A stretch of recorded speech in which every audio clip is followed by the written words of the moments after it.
அனைவருக்கும் இனிய மாலை வணக்கம். இப்போ நம்ம என்ன பார்க்க போகிறோம் அப்படின்னா, ந ஒலி வேறுபாடு ஏற்கனவே பார்த்துக்கிட்டு இருந்தோம்ல. பார்ட் 1 ஏற்கனவே போட்டுட்டேன். அதை பார்க்காதவங்க டிஸ்கிரிப்ஷனில் லிங்க் கொடுக்குறேன், அதை போய் செக் பண்ணிட்டு வந்துடுங்க. அப்போ இந்த வீடியோவும் உங்களுக்கு நல்லா புரியும்.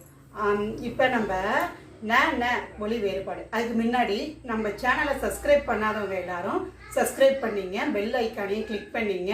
அப்போ தான் நான் போடக்கூடிய வீடியோஸ் எல்லாமே உங்களுக்கு வரும். இப்போ முதல்ல அணைத்து கொள்ளுதல். இதை எப்படி ஞாபகம் வச்சுக்கலாம்? இது 3 சுழி ந. இது ஒரு தாய் தனது குழந்தைய 2 கையாலையும் தூக்கி தன் நெஞ்சோட அணைச்சிக்கிறான். அப்போ 2 கை வேணும், அந்த நெஞ்சு வேணும். அப்போ 3. அதனால இதை எளிமையாக 3 சுழி ந. அணை வந்தால் அணைத்து கொள்ளுதல். அடுத்தது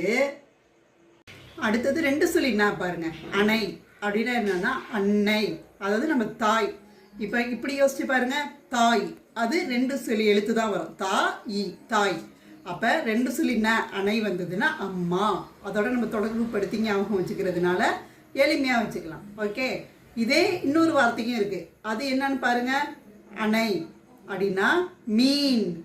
ஓகேவா, மீன். அப்போ மீனுக்கும் எத்தனை எழுத்து? மீ இன் 2 எழுத்து. அப்போ மீன் அப்படின்னா அணை அப்படின்னு நம்ம இப்போ அடுத்தது பாருங்க, ஆணை அப்படின்னா என்னன்னா கட்டளை. இப்போ கட்டளைன்னா என்னன்னா, ஏய் இதை செய், அதை செய், அப்படிதான் செய்யணும், இப்படிதான் செய்யணும் அப்படின்னு நம்மளை அதட்டுவாங்க. யார் நம்மளை அதட்டுவா? நம்மளை விட மேல் இடத்துல உள்ளவங்க. அப்போ பெரியவங்கன்னு வச்சுக்கலாமே. அப்போ 3 சுழி ந, பெரிய நன்னு நம்ம ஈஸியாக ஞாபகம் வச்சுக்கலாம். அதே மாதிரி ஆணை அப்படின்னா என்னன்னு பார்த்தீங்கன்னா ஆட்சி. இப்போ நான் தான் சொன்னேனே 3 சுழி நான் வந்து பெரியவங்கன்னு. அப்போ ஒரு மன்னன், அப்புறம் இப்போ இருக்கக்கூடிய ஆட்சியாளர்கள், அதுமாரி பெரிய பெரிய ஆளுங்க, அவங்கள வச்சுக்கிட்டோன்னா ஆட்சி அப்படின்னு 3 சுழி ந ஆணைக்கு வருது. அடுத்தது பாருங்க, 2 சுழி ந ஆணை அப்படின்னு வந்ததுன்னா என்னன்னா யானை. இது அப்படியே ஆப்போசிட்டா இருக்கு.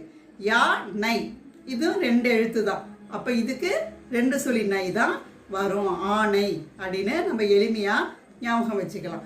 அடுத்தது இப்போ இணைனா என்னன்னா துணை.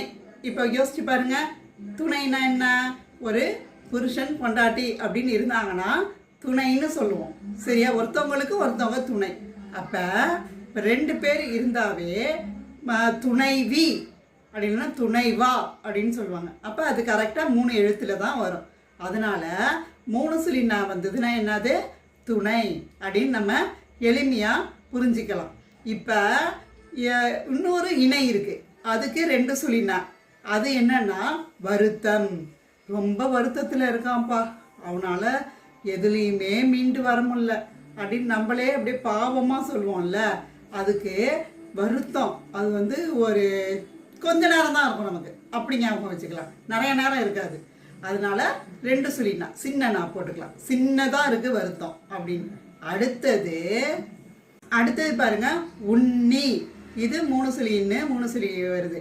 அப்போ இது என்னன்னா உண்பவன் அப்படின்னு நம்ம சொல்கிறோம். ஏற்கனவே நான் சொல்லியிருக்கேன், சாப்பிட இலை வேணும், நம்ம கை வேணும், சாப்பாடு வேணும். அப்போ 3 பொருள் இருந்தால் தான் நம்மளால் சாப்பிட முடியும். அதனால அதுக்கு 3 சுழி அப்படின்னு ஈஸியாக ஞாபகம் வச்சுக்கிட்டா எளிமையாக இருக்கும். அடுத்தது பார்த்தோன்னா ஒரு வகையான பூச்சி, உண்ணி அப்படிங்கிறது. இது வந்து ஆடு, மாடு, நாய் இதுங்க மேலே எல்லாம் இருக்கும். அந்த பூச்சி நம்ம மேலே இப்படி வந்து ஒட்டிக்கிச்சுன்னா அது வந்து எடுக்க முடியாது, ரத்தம் கூட வரும்னு வச்சுங்களேன். அப்படிப்பட்ட ஒரு பூச்சி. அது ஆடு, மாடு, நாய் மேலே இருக்கிறதுனால அதுக்கு பேர் உண்ணி. அப்போ 3 சுழி ந வருது. 3 விலங்கு மட்டும் நம்ம ஞாபகம் வச்சுப்போம். அது நிறையா விலங்கு மேலே இருக்கும், அது வேற. இங்கே நம்ம நினப்பு வச்சுக்கிறதுக்கு எளிமையாக இருக்கணும்ல, அதனால நான் இப்படி சொல்கிறேன். ஓகேவா? இப்போ 2 சுழி உண்ணி அப்படின்னா என்னன்னா குதிரை அப்படின்றாங்க. இது எப்படி ஞாபகம் வச்சுக்கலாம்? ஆடு, மாடு, நாய் மேலே தான் உண்ணி இருக்கும், ஆனால் குதிரை மேலே இருக்காதுன்னு ஞாபகம் வச்சுங்க. குதிரை மேலே உண்ணி இருக்காது, ஆனால் இருக்கும், ஆனால் இருக்காது. ஏன்னா நமக்கு 2 சுழி நம்ம நினப்பு வச்சுக்கணுங்கிறதுக்காக அப்படி சொல்கிறேன். அடுத்தது இன்னொரு உண்ணி பாருங்க, இதுவும் 2 சுழி. இதுதான். இது என்னன்னா நினைத்து நம்ம நினைச்சு பார்க்கணும். அது வந்து இப்போ நம்ம இருப்போம், எப்பயோ நடந்ததை நினைச்சு பார்ப்போம். அப்போ ரெண்டும் சேர்ந்து வருதா? இன்னைக்கு நான் இப்போ இங்கே இருக்கேன், இன்னைக்கு காலையில் நான் என்ன சாப்பிட்டேன்னு நினைச்சு பார்க்குறேன். அப்போ இப்போ உள்ளதையும் இருக்கு, காலையில் உள்ளதும் இருக்கு. அதனால இது ரெண்டு சொல்லி நீ. ஓகேவா? அடுத்தது இப்போ பாருங்க, உண்ணல் அப்படின்னா என்னன்னா சாப்பிட்றது, உண்ணுதல். இதுக்கு எக்ஸாம்பிள் ஏற்கனவே 2 தடவை சொல்லிட்டேன். திருப்பி சொன்னா அரைச்சம்மாவையே அரைக்கிறாங்கன்னு சொல்லிடுவீங்க. அதனால நீங்களே பார்த்துங்க. அடுத்தது பாருங்க, உண்ணல். இது என்னன்னா நினைத்து, ரெண்டு சொல்லினா. இதுக்கும் இப்போதான் சொன்னேன், காலையில் நடந்ததா இப்போ நினச்சி பார்க்குறோம். அப்போ இப்போ உள்ள டைமும் இருக்குது, காலையில் உள்ள டைமும் இருக்குது. அதனால ரெண்டு சொல்லினா அப்படின்னு சொல்லியாச்சு. அடுத்தது பாருங்க, ஊன் அப்படின்னா என்னன்னா உணவு. ஏற்கனவே பார்த்தோமா, உண்ணல் 3 சொல்லினா வந்தா சாப்பாடு சாப்பிட்றதுன்னு பார்த்துட்டோம். இப்போ ஊன் அப்படின்னாலே சாப்பாடு, சாப்பாடை மட்டும் குறிக்கக்கூடியது தான் ஊன். உண்ண, உணவு அப்படின்னு சொல்லணும்னா அந்த உணவுங்கிற வார்த்தைக்கு முன்னாடி உள்ளது அடி வார்த்தை, வேர்ச்சொல், அதுதான் ஊன், சாப்பாடு. 3 சொல்லி இன்.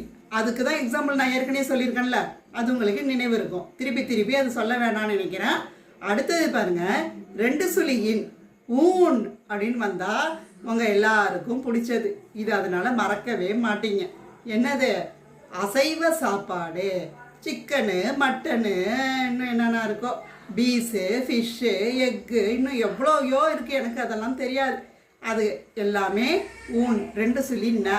இது உங்களுக்கு பிடிக்கும், எல்லாருக்குமே பிடிச்சது. இப்போ ஒரு காடை பிரியாணின்னு வச்சுங்களேன், காடைக்கு 2 காலா அப்படி ஞாபகம் வச்சுங்க. பிரியாணி, அந்த பிரியாணி விலங்கு, அந்த விலங்குக்கு 2 கால், அதனால் 2 சொல்லி நான் வந்தால் மாமிசம். இப்போ பாருங்களேன், ஒரு குழப்பமான சொல் வந்துட்டு, என்ன அப்படின்னா நினைக்க. இங்கே பாருங்க, 3 சொல்லியின் 3 சொல்லி நீ ந வந்துட்டு. இப்போ ஏற்கனவே நம்ம வந்து நினைத்து பார்க்குறதுக்கு 2 சொல்லியை தான் நினச்சி பார்த்துக்கிட்டு இருந்தோம். இந்த இடத்துல 3 சொல்லியை கொடுத்துட்டாங்க. இப்போ இதை எப்படி நம்ம ஞாபகம் வச்சுக்கலாம்? உங்களுக்கு எளிமையாக தெரியும். இன்னொரு என்ன, அதாவது 2 சொல்லி இன்னும் அது வந்து கேள்விக்குறி, நம்மளை கேட்கக்கூடியது. அப்போ என்ன அப்படின்னு பெருசாக வந்ததுன்னா அது என்னவா இருக்கும்? நினச்சி பார்க்குறதா தான் இருக்கும். ஏன்னா எண்ணம் அப்படின்னு வருதுல்ல, அதனால இதுக்கு இன்னும் எளிமையாக சொல்லலாம் அப்படின்னா, நம்ம இப்போ உட்காந்துக்கிட்டு எப்பயோ நடந்ததை நினச்சி பார்க்குறோம். அந்த நினைச்சு பார்க்கறதுனால நமக்கு சந்தோஷமோ இல்லை வருத்தமோ ஏதோ ஒன்று நமக்கு வந்து சேரும். அப்போ அந்த இது 3ஆக மாறிடுதா? அப்படி எளிமையாக ஞாபகம் வச்சுக்கலாம். என்ன, இந்த வீடியோ உங்களுக்கு எல்லாருக்கும் பிடிச்சிருக்கோன்னு நினைக்கிறேன். எல்லாரும் பிடிச்சிருந்தா ஒரு லைக்கை போட்டுட்டு போங்கப்பா.